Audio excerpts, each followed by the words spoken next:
اعوذ باللہ من الشیطان الرجیم بسم اللہ الرحمن الرحیم وبہ نستعین وصلی اللہ علی سیدنا محمد وآلہ الطاہرین ولعنۃ اللہ علی اعدائہم اجمعین من الآن الی قیام یوم الدین۔ تمام ناظرین و سامعین کی خدمت میں سلام عرض کرتا ہوں۔ جیسا کہ آپ معذور ہے، سلسلہ دروس ترجمہ و تفسیر قرآن مجید جو مستقل آپ کے سامنے آن لائن فیس بک پر نشر کیا جا رہا ہے، اس کا درس نمبر 113 آپ کی خدمت میں پیش کیا جا رہا ہے۔ سورہ آل عمران کی آیت نمبر 146 سے آیت نمبر 150 تک تلاوت کریں گے انشاءاللہ، اور اس کا ثواب اپنے مرحومین مومنین و مومنات کو اثار ثواب کریں۔ بسم اللہ الرحمن الرحیم۔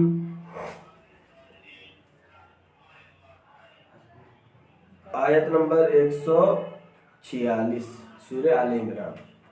وَكَأَيٍّ مِّن نَّبِيٍّ قَاتَلَ مَعَهُ رَبِّيُّونَ كَثِيرٌ فَمَا وَهَنُوا لِمَا أَصَابَهُمْ فِي سَبِيلِ اللَّهِ وَمَا ضَعُفُوا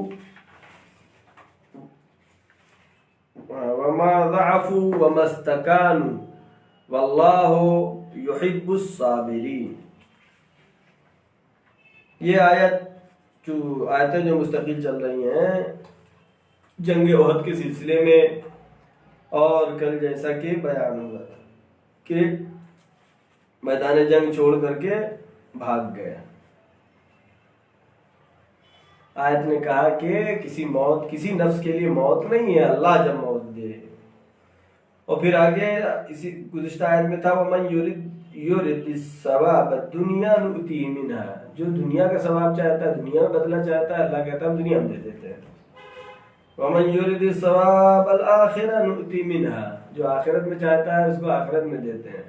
یعنی دنیا والا اگر چاہتا ہے دنیا میں ملے گا لیکن آخرت میں کچھ نہیں ملے گا، لیکن دنیا میں اگر آخرت مانگ رہا ہے تو دنیا اس کے ذیل میں، چونکہ دنیا مزرعۃ الآخرہ وَسَنَجْزِي الشَّاكِرِينَ۔ اور چونکہ رسول اللہ کو تنہا چھوڑ کر کے بھاگ گئے تھے، أَفَإِن مَّاتَ أَوْ قُتِلْتُمْ أَوْ قُتِلَ انقلبتم علی اعقابکم، کیا رسول اگر چلے جائے تو تم واپس کفر کی طرف پلٹ جاؤ گے؟ یہ سب آیتیں ہم نے پڑھی۔ آج آیت یہ ہے وَكَأَيٍّ مِّن نَّبِيٍّ، کیا ہے مسلمانوں صرف تم ہی نہیں ہو جو رسول کے ساتھ ہو، رسول کے ساتھ جہاد کے لیے جا رہے ہو۔ وَكَأَيٍّ مِّن نَّبِيٍّ قَاتَلَ مَعَهُ رَبِّيُّونَ كَثِيرٌ، بہت سارے پیغمبر کے اصحاب، کان من نبی کے ساتھ بہت سارے تمام انبیاء کے اصحاب بھی گزشتہ میں تھے، ان کے اصحاب بھی قاتل معه، نبی کے ساتھ مل کے انہوں نے جہاد کیا۔ ربیون کثیر، وہ جنہوں نے نبی کا ساتھ دیا وہ عارف بھی تھے، عالم بھی تھے، اللہ والے تھے۔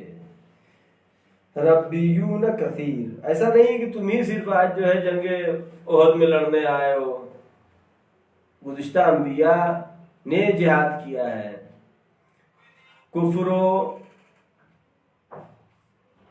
کفر سے ہمیشہ جنگ اسلام کی جاری رہی ہے، حق و باطل کی جنگ ہمیشہ جاری رہی ہے، اور ہر زمانے میں معه ربیون کثیر، بہت اللہ والے لوگوں نے انبیاء کا ساتھ دیا۔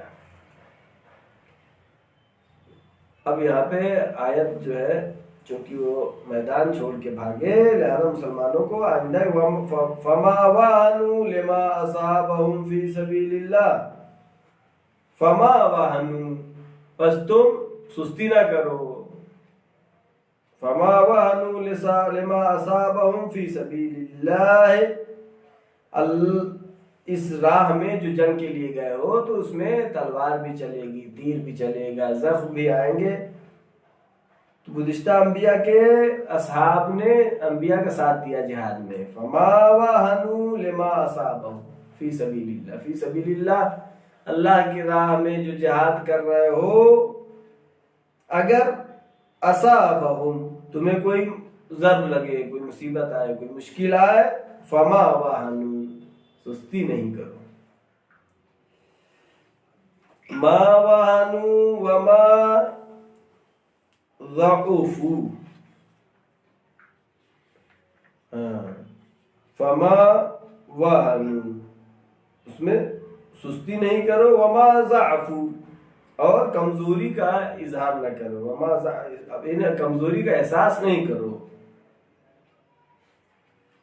وما استکانوا اور دشمن کے سامنے اپنے کو ذلیل نہ کرو، وما استکانوا۔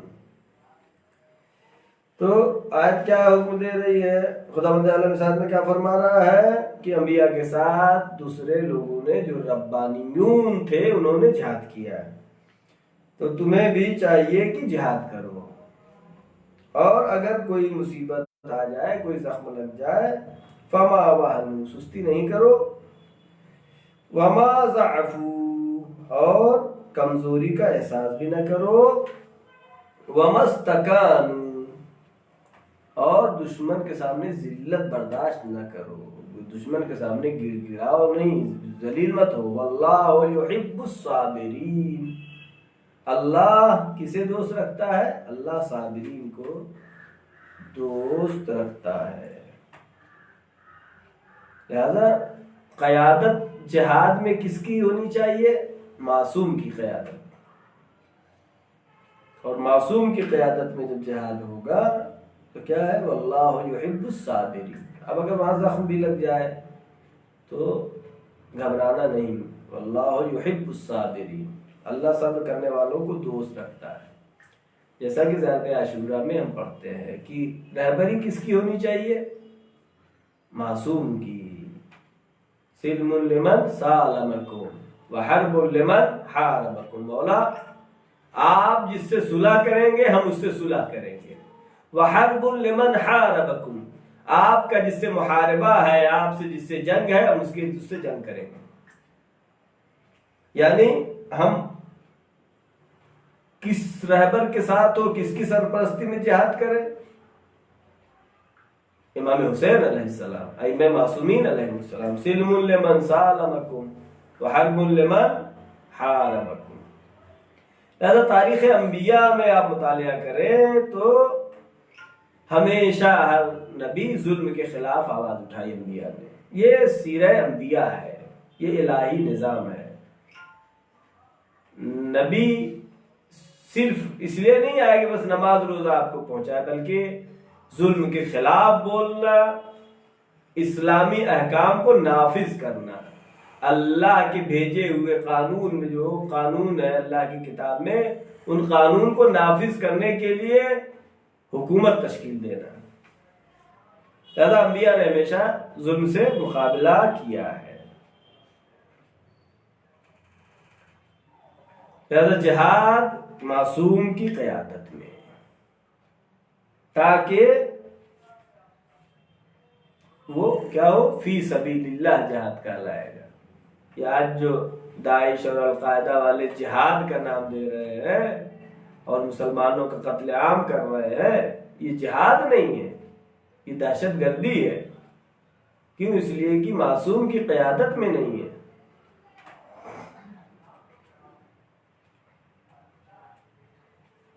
تو رہبر الہی ایسا ہوتا ہے، اس کا ایمان، اس کا یقین جب محکم ہے تو اس کے سپاہی بھی مضبوط ہوں گے۔ لہذا واقعہ آپ سنا ہوا ہے کہ جناب نوح علیہ السلام کو جب حکم ہوا، جناب نوح نے بد دعا کیا، بہت دن تک تبلیغ کرتے رہے، لیکن قوم والوں نے ان کو ستایا، ان کی نہیں مانی، 900 سال 950 سال تک تبلیغ کرتے رہے۔ آخر میں جب بد دعا کیا تو اللہ نے کہا اے نوح ایک کشتی بناؤ۔ اب جناب نوح نے کشتی بنانا شروع کیا۔ کہاں پہ؟ صحرا میں، بیابان میں۔ لوگ آ کے دیکھتے تھے، ہنستے تھے، کہا نوح کو کیا ہو گیا؟ نہ تو یہاں پانی ہے نہ سمندر ہے، یہ کشتی سوکھے میں کس لیے بنا رہے ہیں؟ لیکن حکم کس کا تھا؟ خدا کا تھا۔ وہ کشتی کیا ہوئی؟ پوری دنیا پانی پانی ہو گئی، اور وہ کشتی کو کھینچ کے پانی میں نہیں لے جانا پڑا، پانی وہیں پہ آیا۔ تو اللہ کا جو حکم ہے اس کے خلاف پاس پیچھے حکمت پوشیدہ ہوتی ہے۔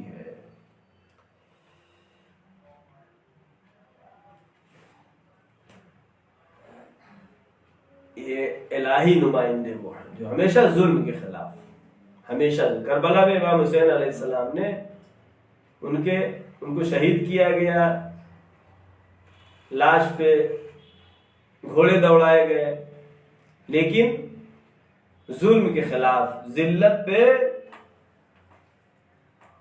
تیار نہیں ہوئے، ظلم کو برداشت نہیں کیا۔ آیت کیا کہہ رہی ہے؟ اگر تمہیں مصیبت بھی کچھ پڑ جائے وَمَا ضَعْفُوا وَمَا اسْتَكَانُوا، ذلت برداشت نہیں کرو۔ امام نے کیا فرمایا؟ عزت ذلت کی زندگی سے عزت کی موت بہتر ہے۔ وَمَا اسْتَكَانُوا وَاللَّهُ يُحِبُّ الصَّابِرِينَ، اللہ صبر کرنے والوں کو دوست رکھتا ہے۔ لہذا نمائندگان الہی، دین اسلام، مذہب اسلام، شریعت ہمیشہ ظلم کے خلاف رہی، اور یہ ہمیں قرآن مجید نے درس دیا کہ کبھی بھی ظالم کے ساتھ نہیں رہنا ہے۔ ہمیشہ اسلام کا اعلان ہے، کسی پہ بھی اگر ظلم ہے تو دین اسلام بولتا ہے کہ ظلم نہیں۔ آیت نمبر 147 پڑھیں گے۔ وَمَا كَانَ قَوْلَهُمْ إِلَّا أَنْ قَالُوا رَبَّنَا اغْفِرْ لَنَا ذُنُوبَنَا وَإِسْرَافَنَا فِي أَمْرِنَا وَثَبِّتْ أَقْدَامَنَا وَانْصُرْنَا عَلَى الْقَوْمِ الْكَافِرِينَ۔ یہ لوگ کون؟ جو انبیاء کے ساتھ، جو نبی کے ساتھ میں جہاد کرتے ہیں، جو مومنین ہیں، اور ان کی پھر اسی آیت کا ادامہ ہے جو پچھلا پڑھا، ما کان قولهم الا ان قالوا۔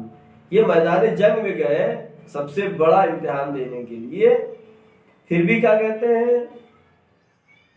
جو حقیقی مجاہد ہیں، ما کان قولهم الا ان قالوا ربنا اغفر لنا ذنوبنا، ان کا اور کچھ قول نہیں، ان کی اور کوئی بات نہیں ہوتی ہے، الا ان قالوا، مگر صرف وہ یہ کہتے ہیں۔ کیا کہتے ہیں؟ ربنا اغفر لنا ذنوبنا، پروردگارا ہمارے گناہوں کو معاف فرما، اور وَإِسْرَافَنَا فِي أَمْرِنَا، اور اگر ہم نے کسی کام میں اسراف کیا ہے، زیادہ روی کی ہے، تو زیادتیوں کو معاف فرما۔ اور ان کی کیا دعا ہوتی ہے مجاہدین کی؟ وَثَبِّتْ أَقْدَامَنَا، اور ہمارے کو مضبوطی عطا فرما، ثابت قدمی عطا فرما۔ وَانْصُرْنَا، اور ہماری مدد کر، عَلَى الْقَوْمِ الْكَافِرِينَ، جو منکر ہے، جو دشمنان اللہ ہے، جو دشمنان رسول ہے۔ وَانْصُرْنَا عَلَى الْقَوْمِ الْكَافِرِينَ، اس قوم کے مقابلے میں ہماری مدد فرما۔ یعنی میدان جنگ میں ہے، پیغمبر کے ساتھ ہے، نبی کے ساتھ ہے، مجاہدین ہے، پھر بھی کیا ہے؟ وہ مخلص بھی ہیں، تمام صفات پائے جان، ایمان بھی رکھتے ہیں، عملاً میدان میں آئے ہیں، پھر بھی ان کی دعا کیا ہے؟ ما کان قولهم الا ان قالوا، پھر بھی وہ دعا کرتے ہیں ربنا اغفر لنا ذنوبنا، پروردگارا ہمارے گناہوں کو معاف فرما، ہمارے طرف سے جو زیادتی ہے اس کو معاف فرما، وثبت اقدامنا، ہمارے قدموں کو مضبوطی عطا کر، ہم میدان چھوڑ کر کے نہ بھاگیں۔ ثبت اقدامنا وانصرنا علی القوم الکافرین، قوم کافرین پر ہماری مدد فرما۔ یہ مخلص ہونے کے بعد بھی میدان جنگ میں آئے، میدان جنگ میں دعا کر رہے واغفر لنا ذنوبنا، ہمارے گناہوں کو معاف فرما۔ جیسا کہ احادیث سے بھی واضح ہے کہ شکست کا وجہ ایک یہ بھی ہوتی ہے، ہمارے گناہ ہوتے ہیں۔ اگر میدان جنگ میں ناکامی ہو تو اس کی ایک وجہ کیا ہے؟ گناہ بھی ہوتا ہے۔ لہذا مجاہدین کیا دعا کرتے ہیں؟ ربنا اغفر لنا ذنوبنا، ہمارے گناہوں کو معاف فرما۔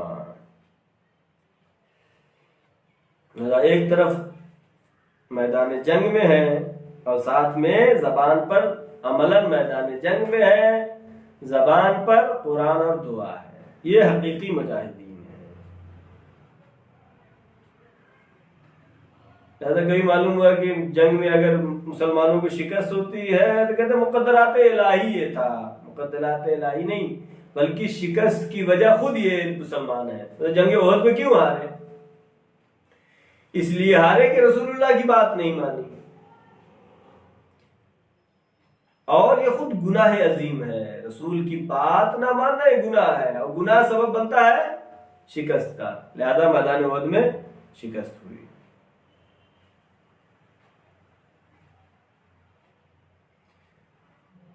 لہذا آیت نمبر 146 میں کس چیز کے بارے میں تذکرہ تھا؟ ان کے فوجی طاقت کے بارے میں تھا۔ وَكَأَيٍّ مِّن نَّبِيٍّ قَاتَلَ مَعَهُ رِبِّيُّونَ كَثِيرًا ہے، وہ کیا تھے؟ اللہ والے تھے۔ وَهَانُوا لِمَا أَصَابَهُمْ، جب ان کے اوپر کوئی زخم پڑا تو سست نہیں ہوئے۔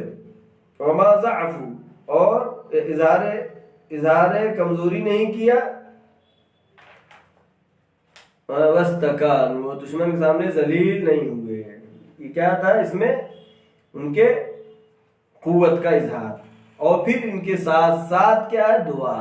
اس آیت میں ابھی جو ہم پڑھ رہے ہیں آیت، ان کی دعا کیا کرتے ہیں؟ وَثَبِّتْ أَقْدَامَنَا وَانصُرْنَا عَلَى الْقَوْمِ الْكَافِرِينَ رَبَّنَا اغْفِرْ لَنَا ذُنُوبَنَا، اللہ ہمارے گناہوں کو معاف فرما۔ ادھر میدان جنگ میں اور ہمیں ثابت قدم قرار دے، وانصرنا، اور اللہ کی مدد ہمیشہ حقیقی مجاہدین طلب کرتے ہیں۔ اب آیت نمبر 148، اب انہوں نے دعا کیا، حقیقی مجاہدین جو رسول اللہ مرسلین انبیاء کے ساتھ رہتے تھے، ہمیشہ دشمن کے سامنے ذلیل نہیں ہوتے تھے، احساس کمزوری نہیں کرتے تھے، زخم آتا تھا سستی نہیں کرتے تھے۔ پھر اس کے بعد ان کی دعا کا ذکر ہوا کہ دعا کرتے ہیں ربنا اغفر لنا ذنوبنا، ہمارے گناہوں کو معاف فرما۔ ہم اگر اسراف کرتے کسی چیز میں تو اس کو معاف فرما، اور ہمارے قدم کو مضبوطی عطا فرما۔ یہ دعا ہے۔ اب آیت میں کیا ذکر ہے؟ فَآتَاهُمُ اللَّهُ ثَوَابَ الدُّنْيَا وَحُسْنَ ثَوَابِ الْآخِرَةِ، اللہ ان کی دعا قبول کرتا ہے۔ فَآتَاهُمُ اللَّهُ، اللہ نے عطا کیا ان کو۔ کیا عطا کیا؟ میدان جنگ میں ہیں اور اس شرائط کے ساتھ دعا بھی کر رہے ہیں، اللہ سے مدد بھی مانگ رہے ہیں۔ فَآتَاهُمُ اللَّهُ، اللہ نے انہیں عطا کیا، دیا ثواب الدنیا وحسن ثواب الآخرہ، دنیا میں بھی ثواب، دنیا میں بھی اللہ اس کا بدلہ دیتا ہے، لیکن حسن ثواب الآخرہ، لیکن آخرت میں ثواب کے ساتھ لفظ حسن بڑھا ہے، یعنی آخرت والا جو ثواب ہے وہ حسن کے ساتھ ہے۔ دنیا کے ثواب میں اور آخرت کے ثواب میں یہ بہت بڑا فرق ہے۔ تو اللہ آپ کو دنیا میں بھی دیتا ہے اور آخرت میں بھی دیتا ہے۔ واللہ یحب المحسنین، اللہ محسن نیکی کرنے والوں کو دوست رکھتا ہے۔ لہذا اس آیت میں جیسا کہ ہم نے پڑھا کہ مجاہد فی سبیل اللہ کی دعا قبول ہوتی ہے۔ فَآتَاهُمُ اللَّهُ، اللہ نے عطا کیا ثواب دنیا بھی اور ثواب آخرت بھی، یعنی مجاہد کی دعائیں کو قبولیت کو بیان کیا گیا اس آیت میں۔ گزشتہ آیت میں ہم نے پڑھا تھا کہ تاریخ بشریت میں یہ چیز رہی ہے ہمیشہ کہ انبیاء نے جہاد کیا، اور ان کے ساتھ دینے والے اصحاب مخلص اصحاب بھی تھے، مخلص اصحاب بھی تھے۔ لہذا اللہ کہہ رہا ہے ہم ان کو دنیا میں بھی اجر دیں گے اور آخرت میں بھی، آخرت میں نیکی، دنیا میں اجر، آخرت میں حسن ثواب الآخرہ، آخرت میں نیکی کے ساتھ ثواب، اجر آخرت میں بھی دنیا میں۔ لہذا دعائیں کچھ اوقات ہیں، کچھ افراد ہیں جو خاصیت رکھتے ہیں عند اللہ، ان کی دعائیں قبول ہوتی ہیں۔ کن کی دعائیں قبول ہوتی ہیں؟ اس کے پہلے بھی میں نے ذکر کیا تھا، وقل رب ارحمہما کما ربیانی صغیرا، اللہ کہہ رہا ہے، آیت ہے قرآن کی، وقل کہو، کون کہے؟ اولاد سے، کہ اپنے والدین کی دعا کرو، وقل رب ارحمہما کما ربیانی صغیرا، پروردگارہ ان پر رحم ایسے نازل کر جیسا انہوں نے ہمارے بچپن میں، ہم جب چھوٹے تھے، بچے تھے، اس وقت رحم کیا۔ تو معلوم یہ ہوا کہ دعا کا حکم خدا دے رہا ہے والدین کے لیے اولاد کو، کہ اولاد اپنے والدین کے لیے دعا کرے، تو اولاد کی دعا والدین کے لیے قبول ہوتی ہے، لہذا خدا حکم دے رہا ہے۔ اور ساتھ میں والدین کی دعا اولاد کے لیے، اور رہبر عادل کی دعا قبول ہوتی ہے، بارش کے وقت، خطبہ جمعہ کے وقت۔ اور اس آیت میں کیا بتایا؟ فَآتَاهُمُ اللَّهُ ثَوَابَ الدُّنْيَا، رزمندہ، فوجی، مجاہد فی سبیل اللہ کی دعا قبول ہوتی ہے۔ گزشتہ آیت میں کیا کہا تھا؟ وَمَا كَانَ قَوْلُهُمْ إِلَّا أَنْ قَالُوا، ان کا قول نہیں ہوتا ہے مگر یہ کہ دعا کرتے ہیں۔ اس آیت میں کیا ہے کہ ان کی دعائیں قبول ہوتی ہیں، دعا کرتے ہیں اور اللہ ان کی دعا کو قبول کرتا ہے۔ اب آیت نمبر 149، یا ایھا الذین آمنوا، اے ایمان لانے والو، ان تطیعوا الذین کفروا، اگر تم اطاعت کرنے لگو ان کی کہ جنہوں نے کفر اختیار کیا ہے، کافروں کی اطاعت کرنے لگو، یردوکم علی اعقابکم، وہ تم کو تمہارے پچھلے زمانے میں پلٹا دیں گے، یعنی کفر، بت پرستی، شرک کی طرف واپس کر دیں گے۔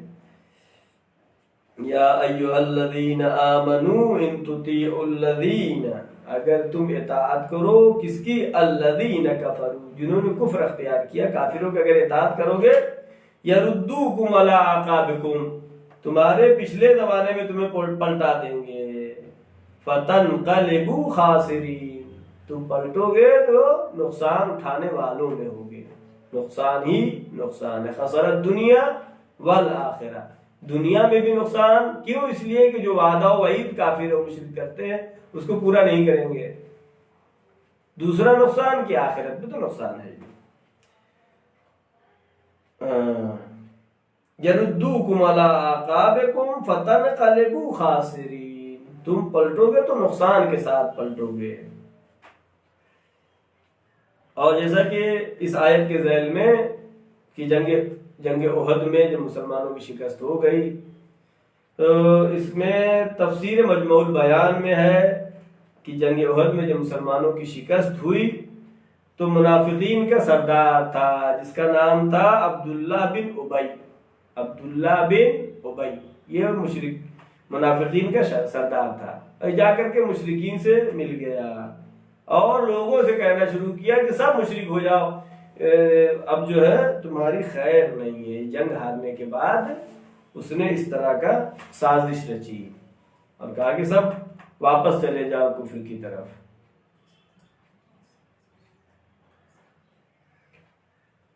لیکن آیت کی پھر سو آیت نازل ہوئی، یا ایھا الذین آمنوا، اے ایمان لانے والو،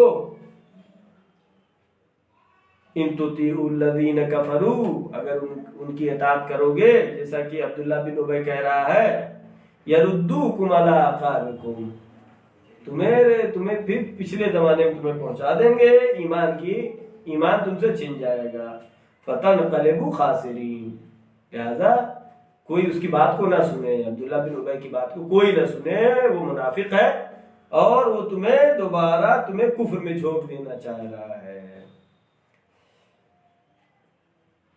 لیکن ایسوں کے لیے آیتوں میں ہے واللہ ذو انتقام، اللہ بدلہ لیتا ہے، ایسے منافقین سے اللہ بدلہ لے گا، لیکن بدلہ کب لے گا یہ نہیں ذکر ہے کہیں بھی قرآن میں، واللہ ذو انتقام، اللہ بدلہ لے گا، لیکن کب بدلہ لے گا یہ ذکر نہیں ہے۔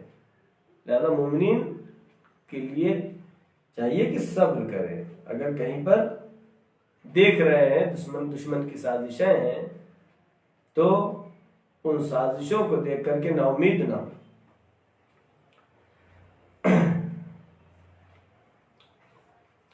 چاہیے مجرمین اور مومنین کی زندگی کو دیکھے کہ تاریخ اسلام میں جناب آدم سے لے کے آج تک ہر زمانے میں مقابلے رہے ہیں حق و باطل کا۔ جناب موسیٰ کا فرعون سے مقابلہ تھا، جناب فرعون ختم ہو گئے، جناب موسیٰ آج بھی ہیں۔ جناب ابراہیم کا نمرود سے مقابلہ تھا۔ یہ حق و باطل کا مقابلہ ہر زمانے میں رہا ہے۔ پیغمبر کا مقابلہ ابو جہل سے تھا، امام حسین علیہ السلام کا مقابلہ بنی امیہ سے تھا۔ لہذا یہ مقابلے تو رہیں گے۔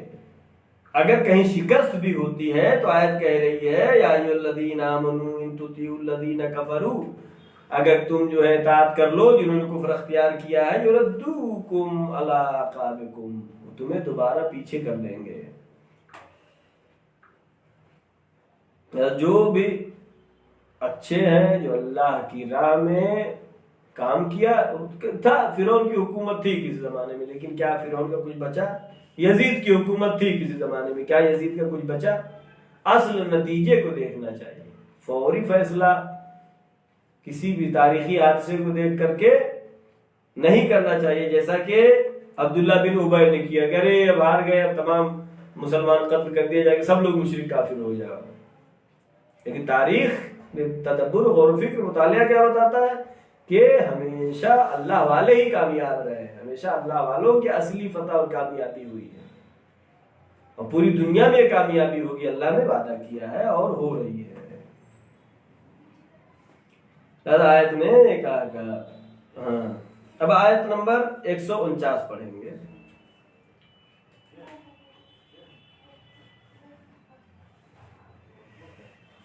آیت نمبر 149، آیت نمبر 150۔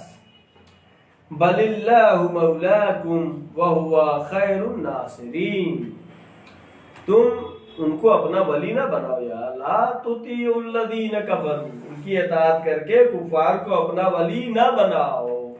بل اللہ مولاکم، تمہارا مولا، تمہارا سرپرست اللہ ہے۔ بل اللہ مولاکم، اللہ تمہارا مولا ہے۔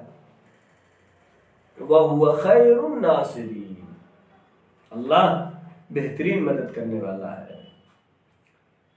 تو منافقین کی بات میں اگر آ گئے تو منافقین تم کو گمراہ کرنا چاہ رہے ہیں اور تمہیں دوبارہ کفر و شرک کی طرف پلٹانا چاہ رہے ہیں۔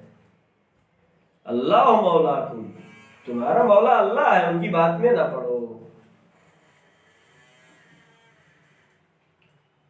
اس لیے کہ اللہ جب مولا ہے تو اللہ قادر ہے، حی ہے، عالم ہے، حکیم ہے۔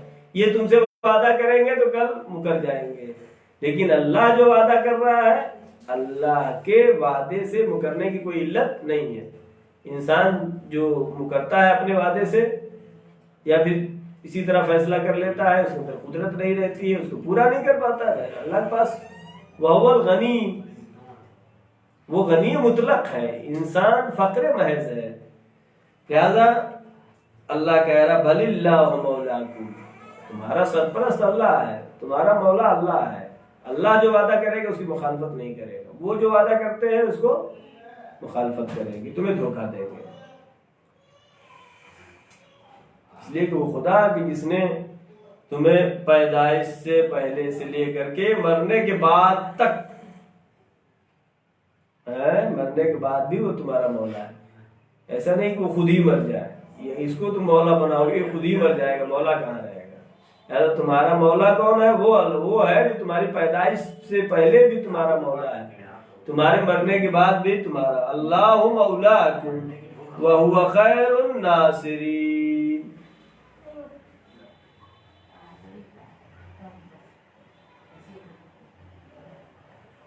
اللہ کے ہاتھ میں سب کچھ ہے۔ ان العزت للہ جمیعا، تمام عزتیں اللہ کے ہاتھ میں ہے. ان القوت للہ جمیعا، تمام قوتیں اللہ کے ہاتھ میں ہے. پھر تم اگر آج مسلمان اللہ کو چھوڑ کر کے اپنا سرپرست، اپنا مولا، اپنا آقا امریکہ اور اسرائیل کو بنا رہے ہیں تو ان کو چاہیے کہ آیت پر غور کریں. یا ایھا الذین آمنوا ان تطیعوا الذین کفروا، اگر ان کی اطاعت کرو گے یردوکم علی اعقابکم، واپس تمہیں کفر شرک کی طرف پلٹا دیں گے. فتنقلبوا خاسرین، نقصان اٹھا. اللہ وللہ مولاکم، بلکہ تمہارا مولا اللہ ہے. وہو خیر الناصرین، وہ سرپرست ہے، وہ بہترین مدد کرنے والا. ہماری دعا ہے پروردگارہ محمد وآل محمد کے صدقے میں، چاہدہ معصومین علیہ السلام کے صدقے میں ہماری اس مختصر سی عبادت کو قبول فرما. پروردگارہ محمد وآل محمد کے صدقے میں، چاہدہ معصومین علیہ السلام کے صدقے میں حقیقی دین اسلام اور اسلام کی شان و شوکت کے ساتھ ہمیں زندگی گزارنے کی توفیق عطا فرما. پروردگارہ محمد وآل محمد کے صدقے میں ہمیں جو چند آیات کی تلاوت، ترجمہ و مختصر تفسیر کے ساتھ کرتے ہیں، پروردگارہ اس کا ثواب چاہدہ معصومین علیہ السلام کے صدقے میں تمام ناظرین و سامعین کے، ہمارے مرحومین کو اشارے ثواب فرما. پروردگارہ محمد وآل محمد کے صدقے میں جو بھی مریض ہے ان کو شفاء کامل و عاجل عطا فرما، جو پریشان حال ہے ان کی پریشانیوں کو برطرف فرما. معبود اس کرونا بیماری کو جلد سے جلد ختم فرما. پروردگارہ جو علم حاصل کر رہے ہیں ان کو روز بروز ترقی و کامیابی عطا فرما.